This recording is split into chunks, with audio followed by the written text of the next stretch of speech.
Hello, friends. Welcome to Culture Doom. This is episode 402. I'm one of your hosts. My name is Brendan. Konnichiwa, I'm Alex Kuhn. Yeah, Alex is kind of hinting at what one of our articles is going to be. I've been watching a lot of Abroad in Japan. Or is that the one with the English guy? Oh shit! Narrow it down, dude. When you're saying English guy in Japan, English guy in Japan, I guess that is. I think it is Abroad in Japan, but might be.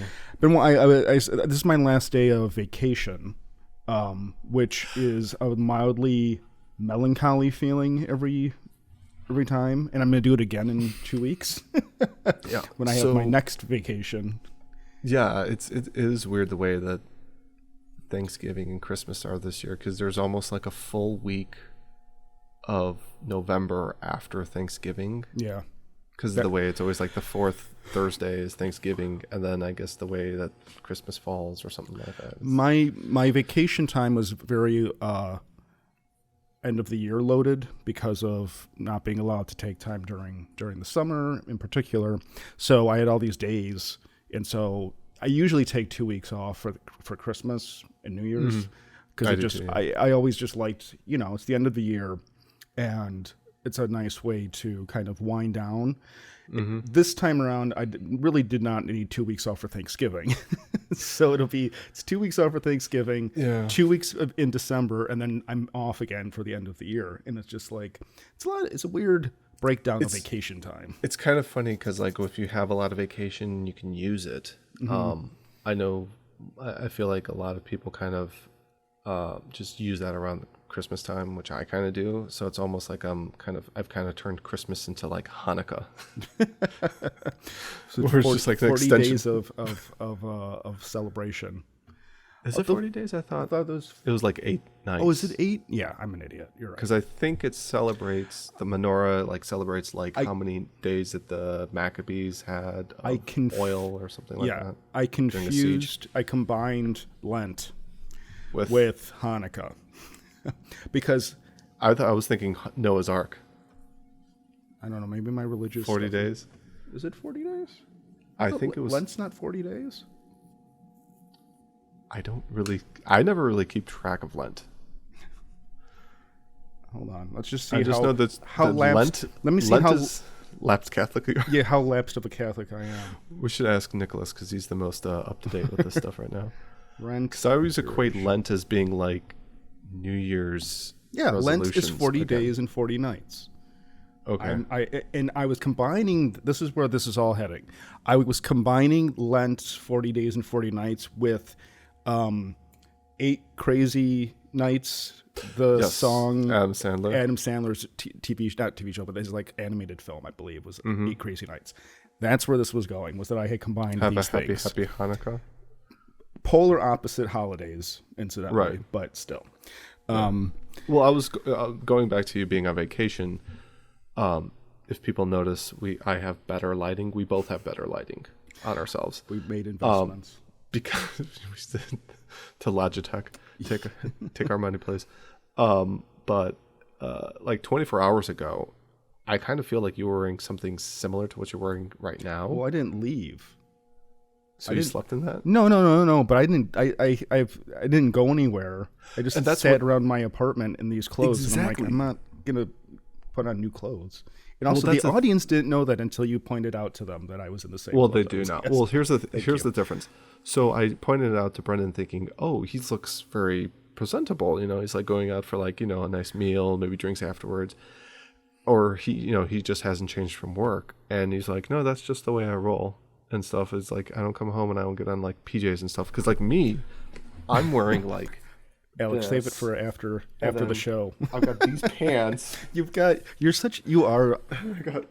I would say that you're such a dad, but this has been how you've behaved ever since I've known you. Like a schlep. You've been in dad mode since you were 18. I've had a dad bod since I've been 14. I found pictures of myself when I was like Nicholas's age, and I'm like, I'm never gonna have that body again. I'm never gonna have that. I looked like I was doing Iron Man competitions on my Knight Rider big wheeler. I think about that too, like pictures of me when I was 8 years old, and I'm just like, Had a nice tight little body on me. Yeah. And then it just became Now husky. Yeah, especially after like 30. Husky. You know what I'm thinking now? Husky is basically just dad bod for young boys. Oh, don't say that. Poor kids. It's okay to be a husky boy. Alex and I were husky boys, and look at how we turned out. Did you see the pants I'm wearing? Yeah, but that wasn't for the better. That's by decision. You don't have to wear those pants. These are so comfy, and they're like... Alex, we're moving on from this topic. Okay. What are you having for tonight? I'm drinking tea because I got incredibly drunk last night. I think I mentioned being incredibly drunk so far in both episodes. So yeah, well, you also like left halfway through our like Skype chit chat to go to Jewel to get more booze. Yeah, because they were going to close, which is at fine. 11. I was. It was an I would impromptu, too if I could. It was an impromptu meeting. Yeah, I walked to Jewel. Incidentally, I walked to the grocery store. For the people listening at home, I did not drive drunkenly to get more booze. That's probably the benefit of like being close to a grocery store. The benefit like of just walking. City living is just being able to walk pretty much. Like in our old apartment, we used to live like in an apartment, little area behind a Walmart. Mm-hmm. So Eric and I got in this really bad habit of just doing the whole Netflix binge watching stuff. And then we would like prior to doing that in the evening, we would just get in a car, drive around the block to Walmart, get ice cream, drive back, and then just sit there and just like watch The Office for like 2 hours. It could be worse than that. Yes. Yeah. But since this is post Thanksgiving, beer tonight. Oh, you're having a beer? What are you drinking? It's Urban Chestnuts Schnickel Fritz. That sounds very... There we go. There we go. That sounds very... It almost looks like a Mike's Hard Lemonade, but it's holiday-ish. Yeah, it's a Bavarian style Weiss beer. Mm. So pretty light. What's the ABV on that bad boy? You know what? I don't see it listed because I have another one, a Bavarian lager that they make, and they have... Oh, actually, I'm sorry. 5% for 16 ounces. Yeah. I'm just having tea. This is an ASMR show now. But yeah, so we're in immediate aftermath of Thanksgiving, which also means the immediate aftermath of the Thanksgiving sale on Steam. Did you pick up anything this time? One thing. You picked up no, only one? 2 things. Oh, okay. 2 games, but at the same time, it wasn't like, oh, I'll come back in an hour and see what they have, and stuff. I was like, oh, Honey Pop 2 is on sale. Did you play the first one? Yeah. Oh, yeah. Ah, good for you. I think you got it for me. It sounds like something I would do. Okay. Yeah. The only Don't tell Erica. The only 2 like dating sims I played was Toki Doki? Oh, Doki Literature Doki Club? Yeah. Doki Doki. Which if you wanted to completely replay the game, you had to like completely uninstall it and then reinstall it because of the way that the game is done. It's very meta. Very meta. And then Honey Pop. Okay. Which was I liked it because it reminded me of the dating sim games that I used to play on Newgrounds a lot. We did play a little bit of sometimes Season of the Sakura. Yes. So yes. there's also that. Are we going to revisit that? Or? Maybe. Okay. It's tricky because YouTube is so sensitive to things now. Like overtly sensitive. Yeah. Unfortunately. I was watching Wang's new video about BMX XXX. Oh yeah. And he was talking about how edgy boy the late 90s, early 2000s were. Yes. And I want to go back. I liked edgy boy. Edgy boy years. Set to the soundtrack of like Limp Bizkit and stuff like that. Yeah, it was something that I think you might even enjoy. I remember us playing it a bit was Dead or Alive Beach Volleyball. That was the game I thought of where, because he was saying about like objectifying women was so common and so mainstream, and I was thinking, wholesome. Man, Dead or Alive beach volleyball people would lose their minds over that game. Mm-hmm. And I know there was another version that came out fairly recently, maybe in the last 5 or 6 years, but it didn't have nearly the notoriety that original one did. I think that one kind of was plagued by just it being a disappointing game compared to its pedigree. Yeah. What's his name? Our mutual acquaintance got that game. I remember watching him play it a lot. Yeah. As simplistic as it was there was kind of a learning curve to trying to figure out like timings and positioning of your characters and stuff like that. So what games did you get? So I got 2 games. I got one for myself and I got one for Nicholas. Okay. The one I got for him was Teenage Mutant Ninja Turtles Shredder's Revenge. That one was, I think, on sale for like $19. And it's basically an homage to the classic. Okay. I was going to say, was that like a sequel to the arcade or? Not really. It's kind of like a standalone almost, where I feel like it takes place after, kind of like after Turtles in Time or Turtles 2. Like basically kind of like just, it feels like it would be a Ninja Turtles 5 if there was Turtles 5. Oh, you're talking by movies. No, the games themselves. But you're saying Turtles 5? Yeah, so you had the original Ninja Turtles video game. Oh, okay. And then you had Turtles 2, which was actually like Turtles the arcade game. Then you had a Turtles 3 that was like not Hyperstone. There was like a Turtles 3 and then Turtles 4 was also something like it was called Turtles in Time, and then I guess this would be like the 5th one. But it's a side-scrolling beat 'em up player. Yeah. Done in like a classic, almost like 16-bit graphics. So you get to play as the 4 turtles, plus Splinter, plus April, and then you can. I think if you beat the game, you unlock. I have to figure out you can unlock Casey Jones, and then you get to fight against the foot soldiers and all the classic characters and stuff. And what's cool is that you can also go.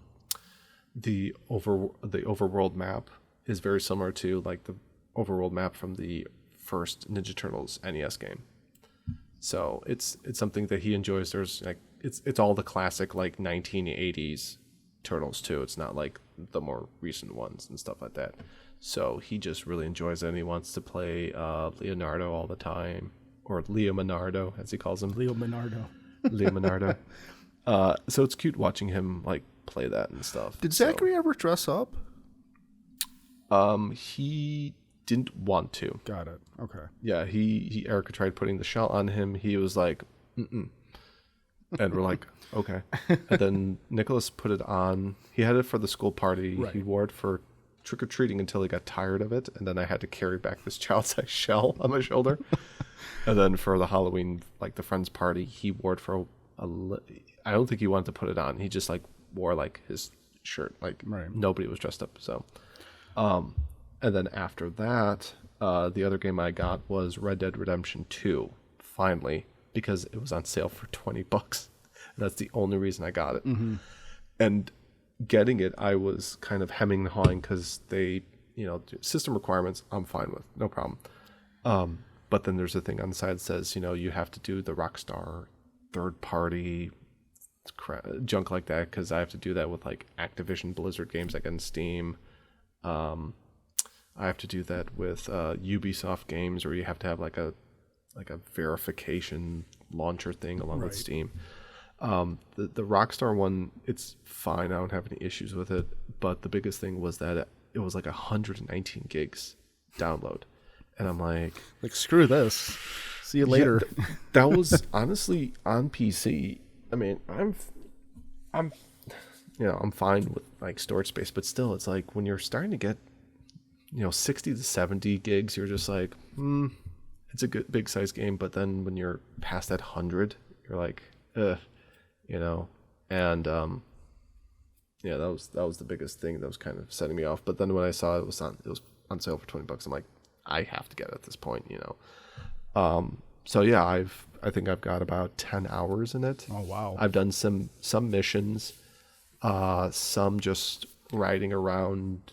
See, around these and open stuff, world some hunting. games are much more dangerous for you because you stop playing the main game eventually, and you just go around collecting bounties and exploring and Side missions Yeah. and stuff like that. It's kind of just like that meme with the anime girl hiding under the desk and the T100, where it's just like, or T9, whatever T9, the Terminator robot, where he's like me completing all the side quests and then like the other one's like, the first boss or something like that. But I think it's also a thing because I do enjoy playing open world games, but open world games I've noticed have this identity crisis as to how they want to go about being an open world game, where you can have a case such as Ubisoft has with their Far Cry games, where it's basically just capture this plane, move on to the next thing, capture this place, move on to the next thing. Sorry, there's a giant fly that just went by. I don't know where a fly would come from. It's 20 degrees outside. We were getting ladybugs. It's gigantic. I think I just saw it fly past your camera. It's like a fucking. It's on the light now. Sorry, I just. No. It's probably attracted to the light too. Right. So it's just like, oh, light. Anyway, sorry, Red Dead or open world games.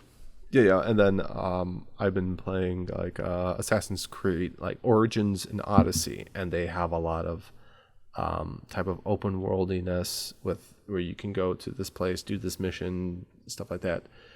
Rockstar is also pretty big for that, but I feel like some of their older games that were open world, especially like the larger state, like San Andreas. Mm-hmm.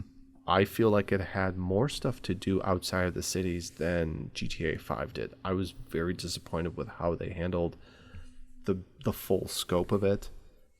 You've been ranting about GTA 5 since you got it. I don't know if I've ever heard you say anything. I've had it as long as I've been married. And I've never really enjoyed that game. I could feel you had a hard time with GTA 4, as I recall. So I was kind of surprised that you... In the beginning I did, but then as I played it, I kind of started appreciating it more and more because I think the problem with, in the case of Rockstar and other ones, it's like, are we going to make an open world but have it more of a densely packed place to move around, or are we going to try to just be like, look at this giant place we've created, these lands and these areas and stuff, and then when you go out there to explore, there's really nothing there to do, quite frankly. As much crap as Todd Howard and Bethesda get for their open world games, I feel something like Fallout 4, which, yes, it's buggy, it's always been, they're running the same janky engine that they've had since Morrowind, people, no matter what they say. I feel like when you go out and explore in some areas of Fallout, you kind of come across these little weird Easter eggy things where you might find like a skeleton sitting in a chair with like a burnt out TV. And you're like, haha, that's kind of funny and stuff. Other games like GTA 5, you just go out to the woods and there's literally nothing there. Yeah. It's just like, what's there to do outside of the city? That was the issue with No Man's Sky for a long time, which was there's a lot of environments, but there's nothing to actually do in any of the environments once you've done it once. But anyway, I picked up a couple of games, but the only one that's notable, I always buy these cheap, like $1.99 indie games just because they're so cheap. But the only notable game I bought was finally, I bought Black Mesa, the reimagining of Half-Life, the original Half-Life, rebuilt in the Source engine. And I am very impressed with it. It's funny because I think I've alluded to this with you before. I'm kind of getting to the point where in theory, I don't like video games anymore. As in, I can never find anything I want to play. And if I do play something, I go back to Fallout or Rust. Speaking of, December wipe happens tomorrow, so a fresh Rust map. or Half-Life. And so I feel kind of bad because, I bought this game that's just a remake of a game that I already have two versions of, because there's Half-Life original and then there's Half-Life Source, which was the first time it got remade with the Half-Life 2 engine. This is kind of like rebuilt from the ground up, so it's a different experience. And there's what I like about this is that there are multiple things that are different. Like, I'll be on the path of the original Half-Life for a long time, and then something new, some wrench will be thrown into what's going on, and I'm like, oh, I can go, oh, this isn't how this played out before. This is slightly different, and I appreciate that. So yeah, I think I've only got 4 hours in it though, because I still, after an hour of playing a video game, I tend to get like, I want to do something else. I want to look at, I want to stare at 4chan for 8 hours instead. Yeah, it's funny too, because knowing how big your Steam collection is and how big my Steam collection is, and then I've told you where I feel like my GOG collection is kind of catching up with Steam. That's amazing to me, because I only have like three games on GOG. Yeah, and one of them, no, your Cyberpunk is on Steam. Yeah, that's on Steam. There's a huge back catalog that we can always dive into, but like you said, it's like, I'm just gonna go and play, Half-Life again. Yes. I wasn't gonna do anything. Speaking of good memories, Alex, we have an email. Oh, my goodness! We have an Somebody email. actually listened to our email.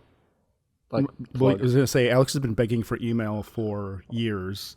Mostly hate mail. Well, anything. For years. You've been asking for anything for a while. And then as soon as we go on hiatus, we got an email, because I incidentally logged into our email last week just to see what was in there. And I was like, oh God, there's a real email sitting here for almost a year. It came in March of 2021 or 2022, March 4th, 2022. This is an email from our dear friend, Zeke. Zeke the plumber? Do you remember Zeke the plumber from Salute Your Shorts? No, I never. Okay. I'm gonna have this like quoted on my grave, but I didn't have cable, so I never saw. Was that Nickelodeon? Yes. I didn't have cable, so I never saw anything on Nickelodeon or any of those shows. I can't do that on TV. All that stuff. If they really want to make some buku bucks, Nickelodeon needs to get into the streaming game. Have their own channel? Dear Lord. Yeah. No. I mean, there's enough streaming channels. Or maybe sign on with somebody and have because I know Nickelodeon has some stuff with Hulu, some stuff with Netflix. Hey, let's get some Salute Your Shorts, do some Guts, Double Dare.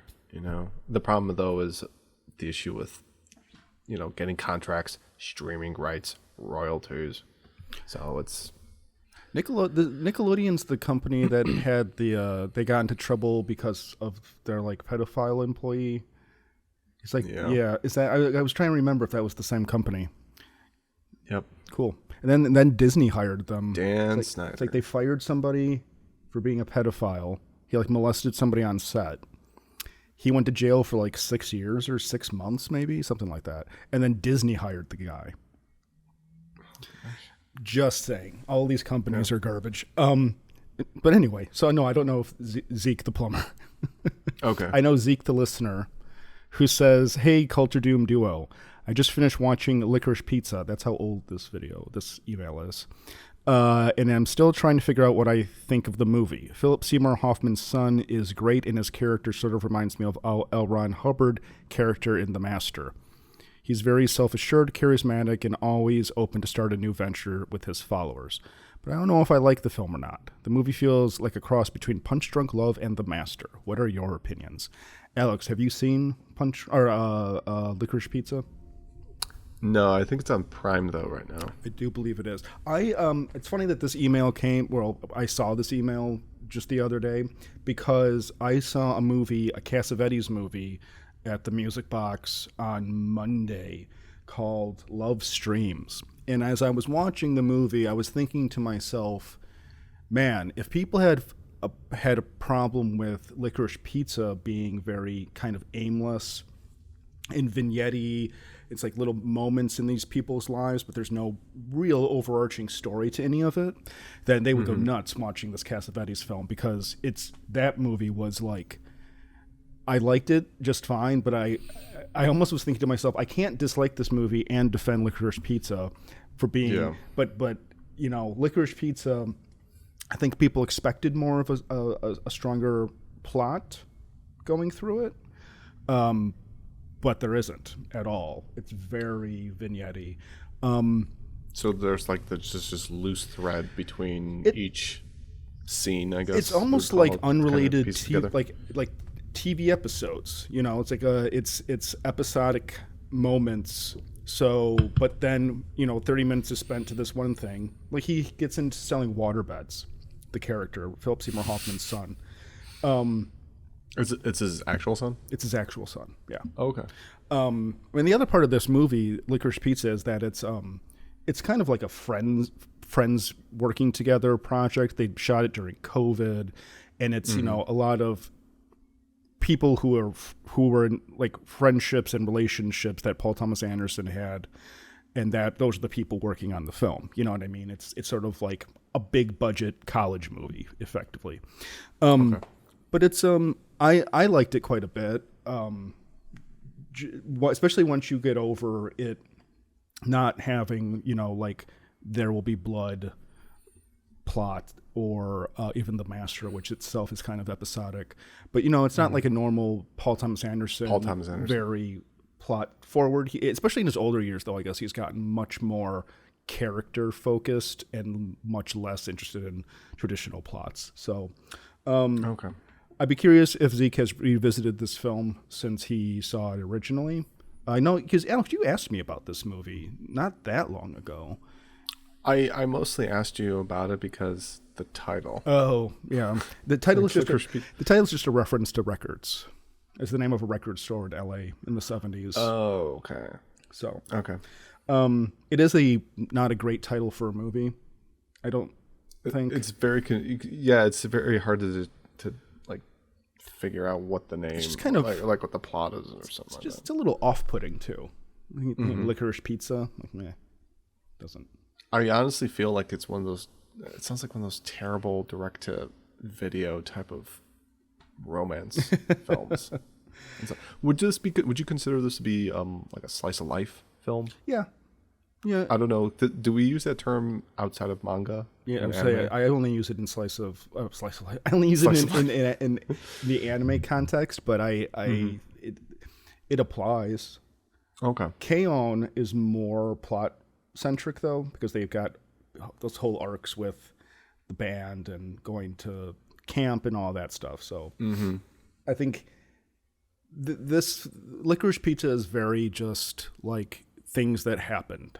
It's there's no grand epic moments or anything like that. It's just sort of like here's characters living in this world, and Gummo. Oh God. Yes, it's Gummo without any of the weird Gummo stuff. Yeah, if it's Gummo without Gummo. Yeah. So, but yeah, I'd say Zeke, if you revisited it, I'd like to know what you thought of it, because I saw it 3 times. I collected the screenings. I saw it on DCP digital, 35 millimeter, and 70 millimeter. So I saw it in every release format because the movie theater I was going to had them, and I like seeing the differences. So with 70, was this at Music Box? Oh yeah. With the 70, is that being shown on an IMAX screen, or is it just on the regular screen? No, because 70 millimeter is. I won't go too deep into this stuff, but 70 millimeter. I know. I'd just like to educate the viewers. It's just it's not necessarily made specifically to be shown on bigger screens. Although the Music Box did have up their larger screen for this, which I think you saw when we went to go see Dunkirk. It was like the extra big screen that they put up. So okay, yeah. So you get more of the it's like landscape, I guess. The thing is, cinematic feel. The thing is, though, with this is that I believe it's sort of the case that of what happened when he made Phantom Thread, which was the reason that there's a 70 blow up is not to get any better quality. it's because film stock is so fine grained now that it almost looks digital, because that's what they're kind of competing with. Kodak's making film stocks that look like video effectively because of how fine grained it is. So when you blow it up to 70, you bring out all of that film grain, that natural organic film grain, and so then it looks more aged, Okay. And instead of doing a shitty digital like film grain effect on it or something like that, it's like the actual physical film. Yeah. So is it kind of like also like a way of like future proofing it for like preservation purposes or archival they still purposes? archive a lot on film anyway. Just because there's no codecs or anything. It just, the technology for playing back film in pure archival mode isn't going to change. It's always going to be the same, and it's a physical thing. It's not like just putting a hard drive on a shelf and hoping for the best in 50 years. Yeah. So film preservation wise. Well, that's why you don't use Seagate, but okay. Anyway, so let us know, Zeke. I'd be curious what you felt after almost a year in review, how you feel about licorice pizza. But Alex, I believe you have some questions for me, things you wanted to discuss. Can you explain what this is? Some questions over here. If it stops using its Romulan cloaking device here. So I got this daily calendar at the start of the year, and each day has these different questions on it, and these are kind of these what if scenarios or kind of philosophical type of things. People come to the show for philosophy discussions. Yeah, it's philosophy corner now. We're done with film corner and alcohol game corner. Alcoholic game corner. Alcoholic gamer corner. So some of these I kind of collected because I thought they were kind of interesting, and when we were starting up season 4 originally, back in the original version of that back in January, I thought that this would be kind of like an interesting segment kind of to go along with Professor Alex, who unfortunately has died in a self-inflicted bear mauling. I was going to say that might be something we can revisit. He's alive? Okay. We'll talk. Yes. The intern has just informed me that there is a sighting of him down in Belize. Oh, that's good. I don't know what he's doing down there, but it's the professor. So I kind of collected a bunch of these that I found kind of interesting. I was thinking, maybe this might do something on the show or something like that. So let me see. Let's kick these off. So some of these are kind of like, what would you do in this scenario? What's your favorite thing? One of these, question from Friday, May 27th, 2022. Brendan, the question is, what could society do without? That's a heavy these question. Are real questions. Yeah, these are actual questions. What could society do without? Yeah, and if you're coming into the office on a Monday morning and you're like me and you're like, it's like, what are these questions? What? And I tear the weekend one off, and I'm like, and I just throw it in the trash can. I mean, outside of the obvious answers of like racism or whatever, I'm trying to think of like world hunger. Yeah, and it's like a Trump impression. World hunger. Oh, I was trying to be like one of those like Miss America bins. Oh, okay. That they ask him is like, what would you do to bring about world peace? Smartphones. The world could do without smartphones. That is good. I strongly oppose smartphones. Nokia 3310s for everyone, for the masses. I was thinking of my old flip phones and how, I think, I don't remember what the brands were, but just like, I don't know, there was a moment in between like the original like 2001 cell phones and what year did iPhone come out? 2008? 2009? 2007? Is it that old? iPods came out earlier. Original iPhone release date was Or in 06? 2007. You are correct. Oh gosh. Look at this. You're Look at 2 this. for 2. You got the movie release date. What was that? 91. 91, yeah. What movie was that? What were we, anyway. Thelma and Louise. Thank you. Yeah, no, I there was a period between those phones where they were smart. Well, I shouldn't say smart. They were sophisticated enough that they did a lot. Mm-hmm. Some of them had shitty browsers with them. Some of them you could check your email, but it wasn't full, unfiltered internet, social media, constant Computer in your pocket. broadband internet in your pocket the way it is now. And I do not like it. I do not like iPhones or smartphones. And I've tried to figure out a way that I could go back. Back, but the only way that I can do it would be some kind Is if we have Klingon Bird of Prey. What? Well, I mean, that's how I would do it. I mean, yeah, you have your telephone booth, your police box, you have your DeLorean, or you could do what those guys had that weird contraption in. What is that movie? That indie movie? Primer. Primer. The yeah. box. You could do You're doing time travel. I see. I've never seen that's the 5th movie where they go back in time.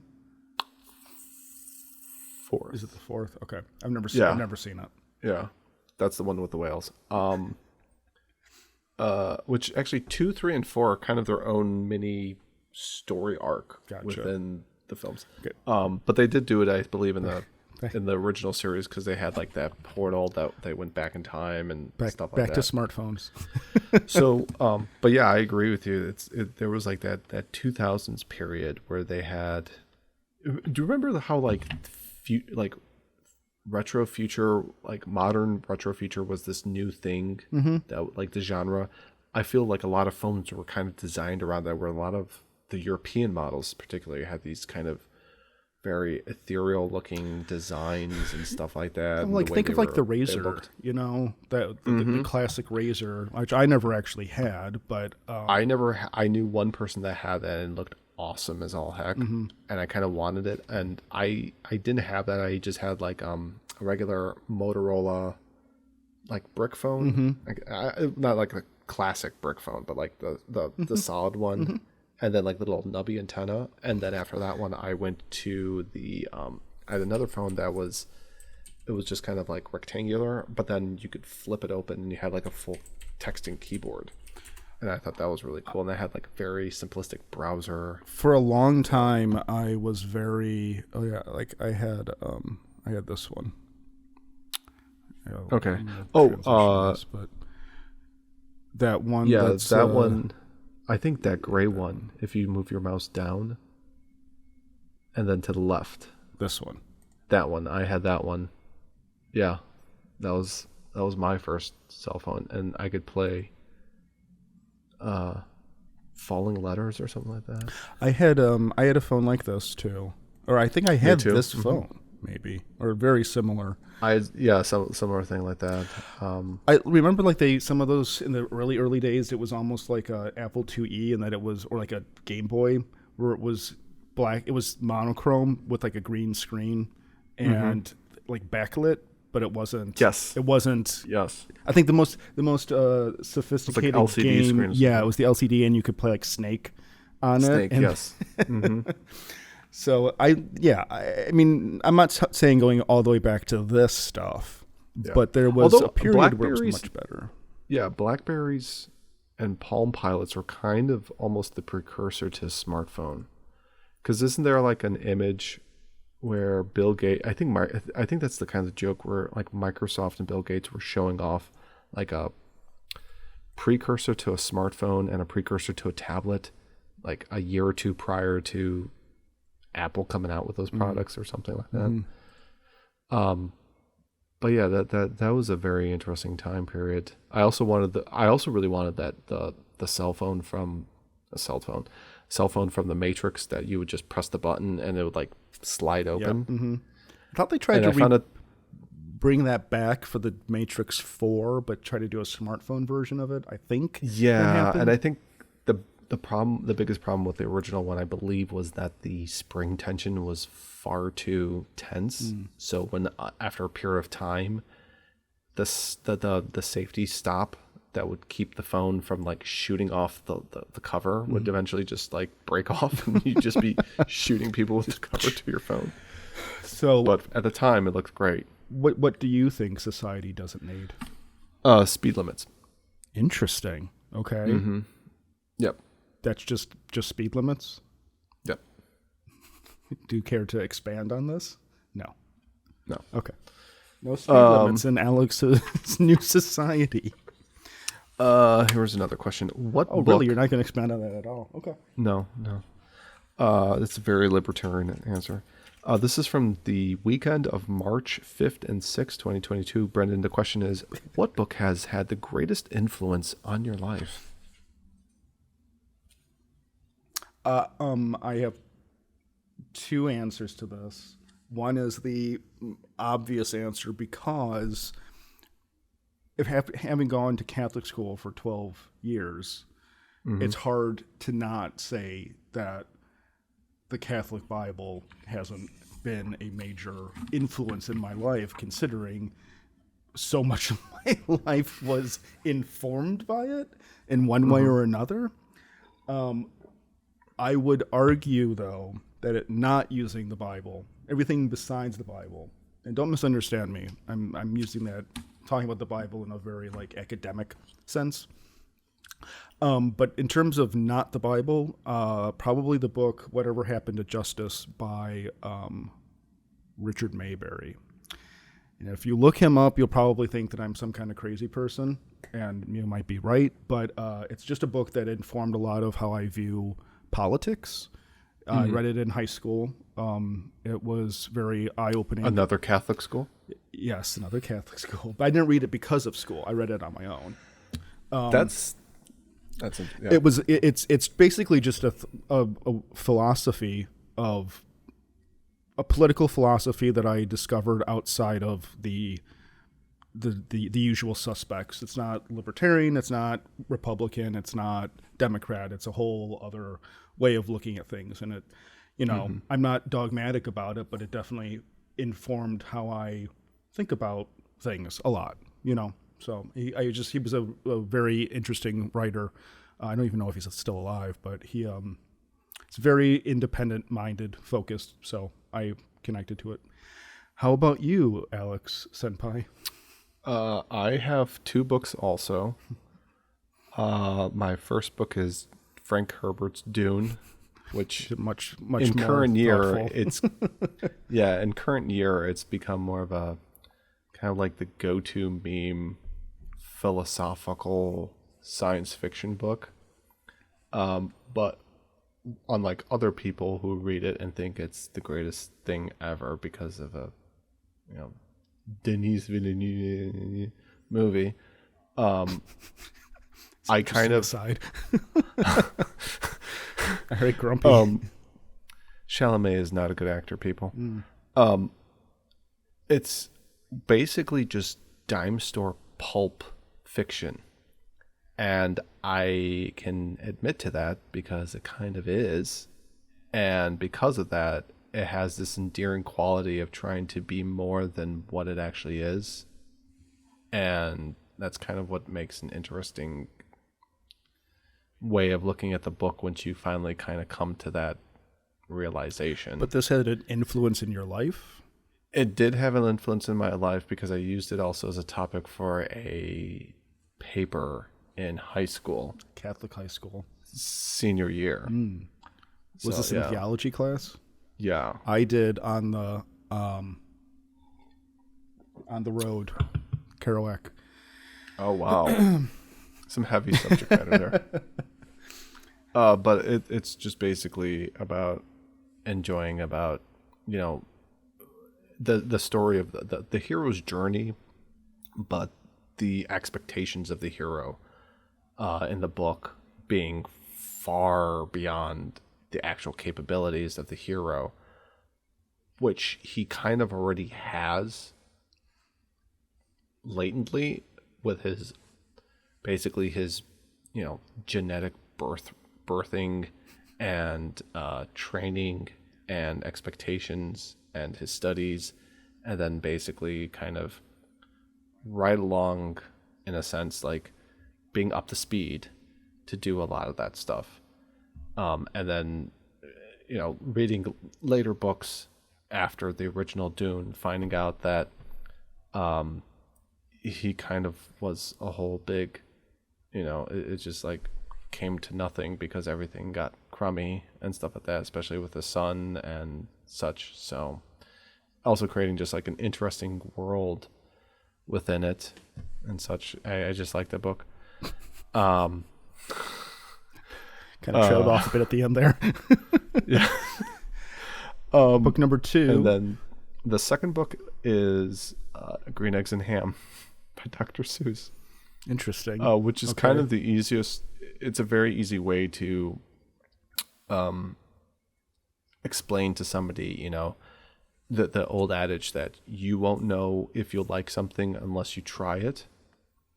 And it kind of does the same thing, saying like, if somebody kind of offers you something or you see something that, you don't get discouraged because you think maybe I'm not going to like the experience, or I'm not going to, in the case of the book, I'm not going to like the taste of it, or I'm not going to necessarily agree with the ideology or something. But if you kind of partake in it or try to, engage with it or eat it or something, you might actually really enjoy it. Yeah, be open to new experiences. Yeah, just be open to new experiences, no matter, especially certain experiences that you might not possibly have the potential to try again in life. Mm-hmm. It's kind of goes along then with, if you don't take, there's like, I think Wayne Gretzky has this saying he's attributed to, that you miss 100% of the shots that you don't take. And, I've had some of those types of experiences in my life, and you have too, probably, and listeners possibly have that, it's like I should have done, and, this thing when I had the chance, and the opportunities never come back again. I'm always sitting there going like, what if? Yeah, I just told you about that when the girl came up to my car wanting a place to warm up, and I was like, you're gonna stab me, or you're a cop, aren't you? Cop or a prostitute, either one. But then or both. Yeah. Then I spent the rest of the night thinking, oh, I should have. What would the adventure have been if I would have gone along with this woman? Based on my history, it would have been a crackhead in my bathroom. Because the last time I took a risk on a girl in need, it did not work out well, which makes me gun shy in the future. And when I mean by did not work out well, it means I had a crackhead in my bathroom that I was trying to kick out. So that was not ideal. This is from Tuesday, March 15th, 2022. The question is, what do you think about when you're by yourself?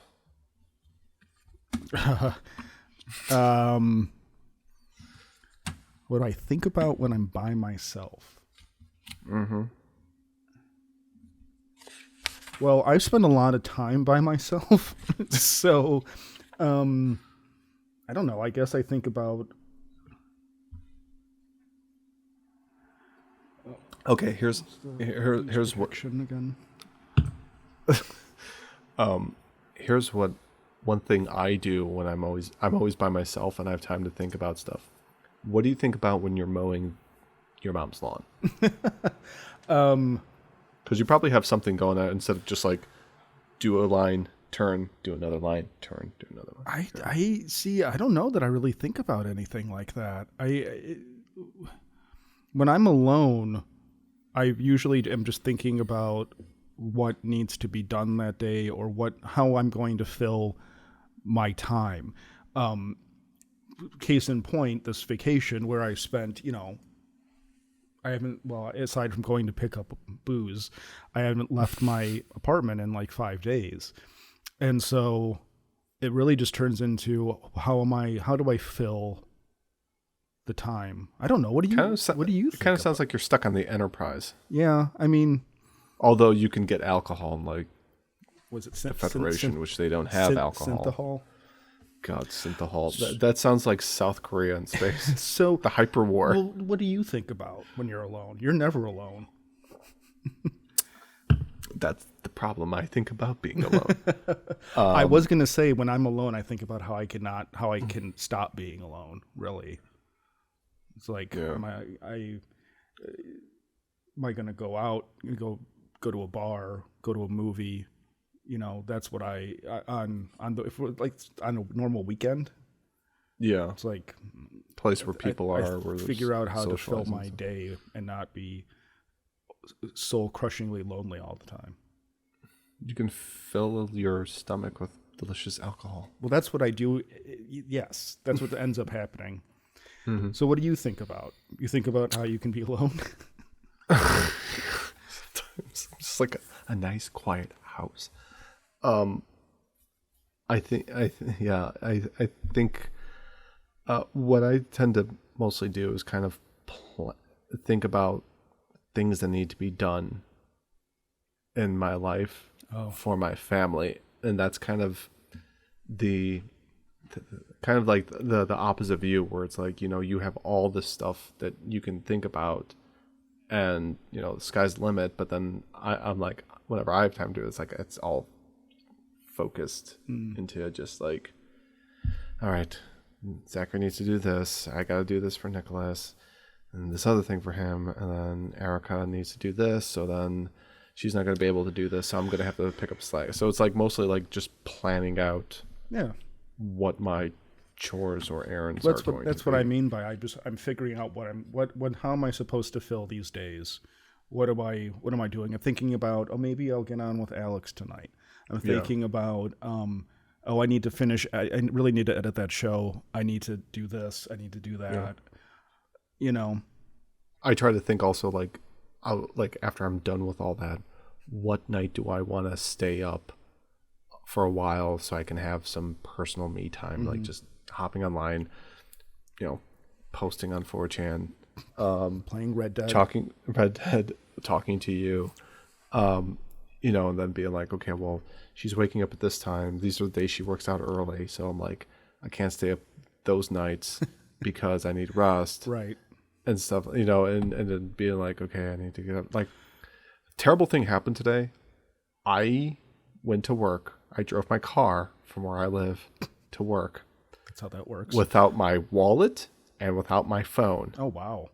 And I did not notice that until I was walking. Erica had to drop off Nicholas and then do something else because she couldn't pick up Zachary tonight, so I had to go and drop him off and stuff.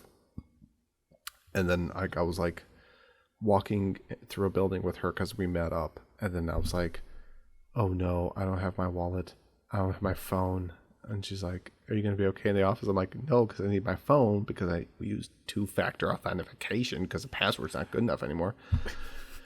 God, you're such an old man. Like, I don't have my wallet because my wallet has my staff ID in it, which I used to swipe open the lock on the door. Right. So I'm like, I'm foobarred. But luckily, things were fine. I'll tell you about what happens afterwards. Okay. But yeah, it was just kind of. Well, it does. You feel it was. God, you're saying it so like dramatically. It was a terrible thing. It was because It's a huge inconvenience to not have. I mean, almost leaving your wallet at home is less impactful than forgetting your phone. And see, that goes back to your point about how we need to get rid of the smartphones because they've become so important and almost like even more important, like you said, like even more important than your wallet which used to be like the end all that is, you know, your credit cards, your cash, your ID, everything like that, you know, your AAA card and stuff like that. Well, the reality is when we went to Wrigley for the Cubs game, they don't give physical tickets anymore. It's all in that app. And watching like people in their 70s, like longtime Cubs fans, had to sit through like they probably were like in their 20s with the Lee Ilea tirade or whatever it was. That guy, you remember? You know, I know who you're talking about. They're just like, oh, it's like. The thing is that even if you lose your wallet, like I can still pay for stuff with my phone. Mm-hmm. So realistically, aside from the driver's license, I don't need anything in my wallet necessarily. Which is only a matter of time until they somehow do that. And the thing with, like you said, like losing your cards or your wallet and stuff, you could just use apps on your phone to just, deactivate those cards and stuff. I think my Discover card, I can just like, make it like dormant. So it's like, it's still active, but it's like no transactions can be used with it and stuff. And then I also just think about what Christina Ricci is up to. Your longest running celebrity crush, Christina Ricci. Sure is. Yeah. She is. Finally tonight, Alex. Brendan. I guess I need to switch this over. As somebody who's been to Japan multiple times. Hey. Who's been to Japan multiple times, there is... I see those loafers. There's the famous schoolgirl underwear in a being sold out of vending machines in Japan. Is that something? Or bras. Or bras. I wouldn't even know. And socks. Why would you have used bras? That's not good. The sweat. Like there could be like regular bras, or there could be like athletic bras, like sports bras. Doesn't seem t-shirt. I mean, this doesn't seem like it would be as the effective. panties is the best. Yeah, the panties are the best. The socks was another thing though too. Socks I could see because that's a whole other. That's a whole because that goes with like the feet guys. Yeah, the feet guys. Feet bros. That makes sense to me. But the point is that aside from being, it's not entirely apocryphal. But it does seem like those have been phased out for the most part. You're not really able to buy used underwear out of a vending machine or anywhere else for that matter in Japan. Right? They've mostly moved to like online sales only. direct from seller. Direct from seller. Or you have to go to like a store that kind of like a Japanese equivalent sex shop that kind of sells that stuff. So in this article, I'd heard about this before. This is all the way from April, but it came up again on one of those traveling videos because a guy went to go buy the underwear, and they were like, it's so like it was sold out, and the woman at the place was like, we're not restocking this. Like there's basically he claimed it was the last vending machine that sold underwear in Japan, and he was like, well, now it seems like it's a dead thing because they're not restocking the underwear. But then his friend mentioned to him, and I had to look this up if this is true, apparently now in Japan, the big thing is selling used schoolgirl face masks. And I thought this was kind of an interesting development in Japanese perversion. It's... One, I feel like this is something that could have always existed because they're just more prone to wearing masks because of their cultural, reliance on the mask. It's more, it's a health thing for them, but it also is kind of morphed into more of a cultural thing with the mask stuff. But in recent years, because of COVID, it's probably something that's kind of gained popularity just because. Well, I think part of it is Corona based. Yeah. Because this says 2 years ago when Corona disaster. This is Google translation, so bear with me. The English is fine for me. 2 years ago when the Corona disaster began, masks were sold at high price due to lack of inventory.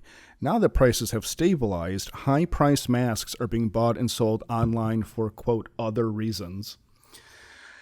There's been a rapid increase in the number of cases where young women solicit people who want to purchase used masks on social media and sell them for around 500 yen each. So these aren't being sold in vending machines. It is still direct from seller, which is almost stranger that if you had the option to buy used underwear or the option to buy a used mask, wouldn't you still just spring for the undies?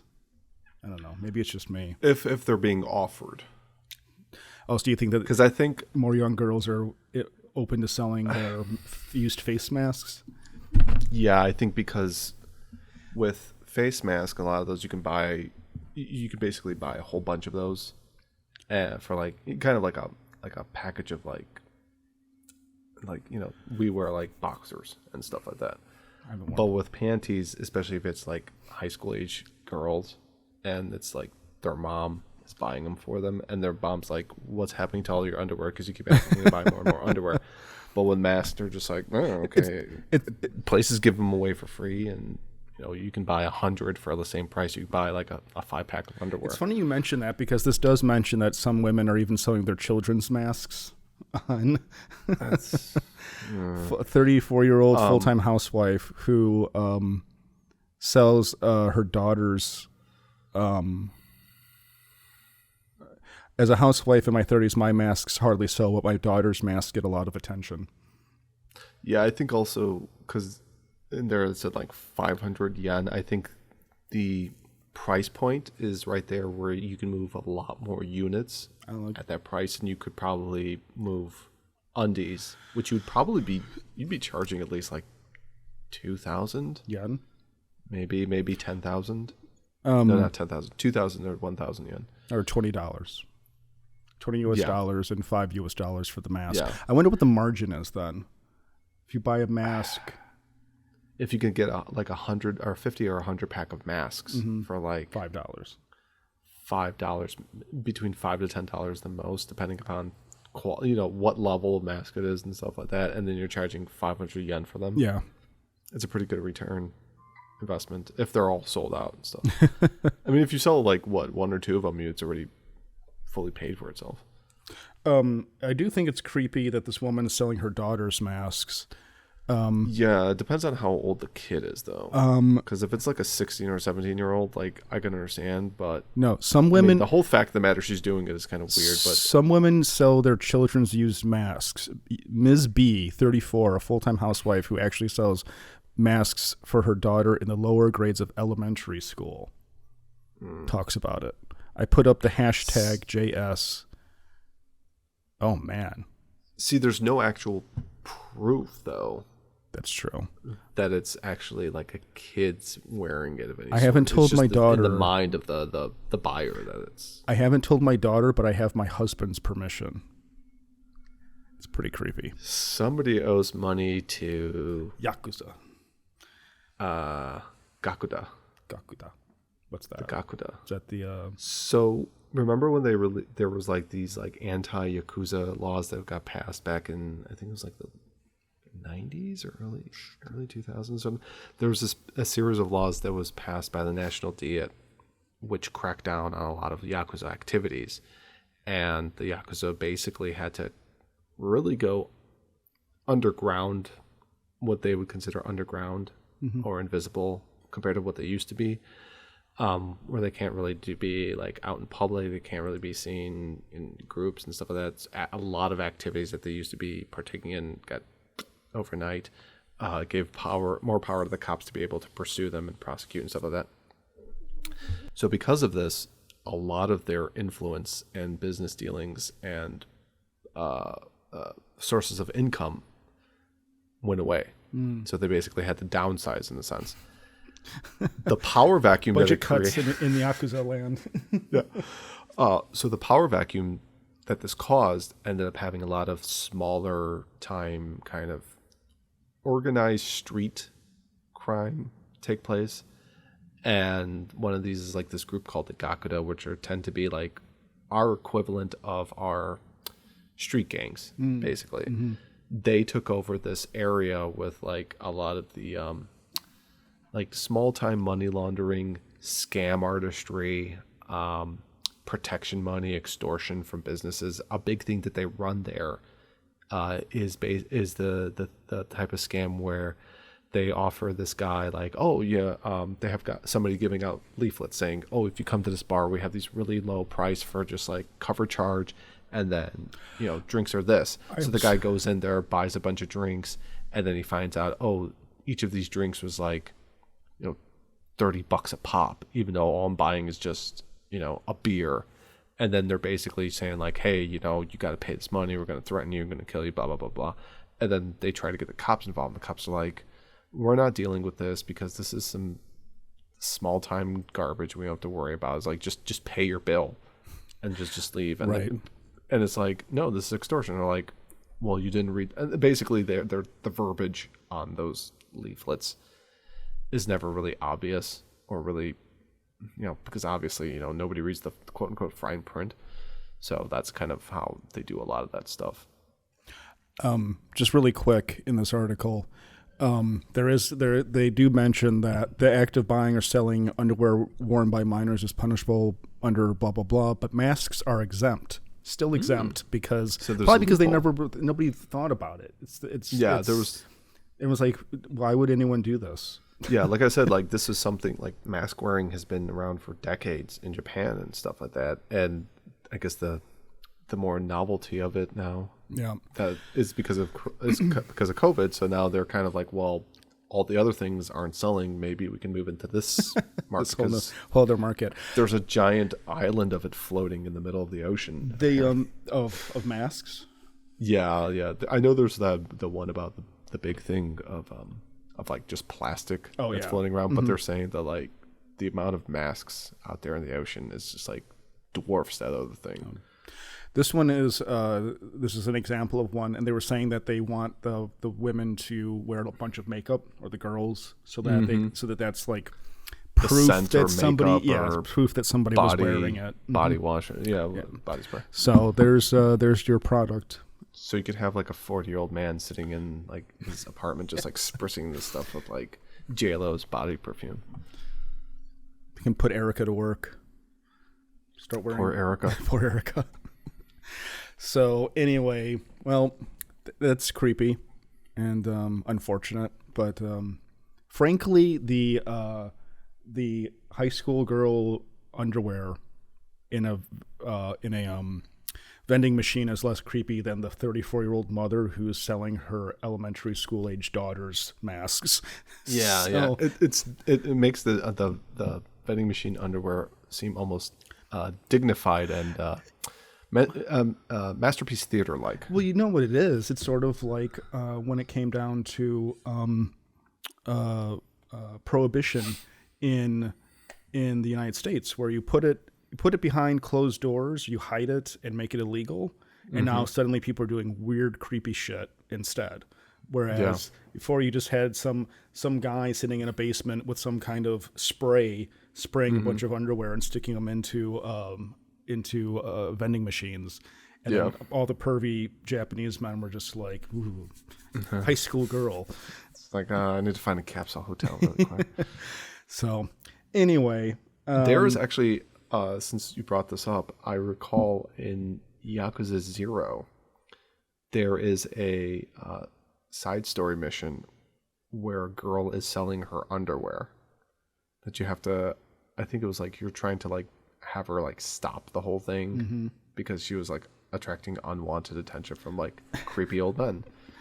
So it never fails to amaze me the lengths men will go to try to get off. It truly defies the imagination. Face masks. Anyway, I think that about does it this week, Alex. Awesome. Would you please do me a favor and wrap up this program? Certainly.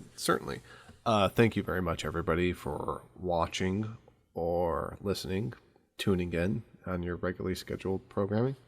For us here, this was Culture Doom episode 402. On behalf of Brendan, this is Alex saying, "Until next time."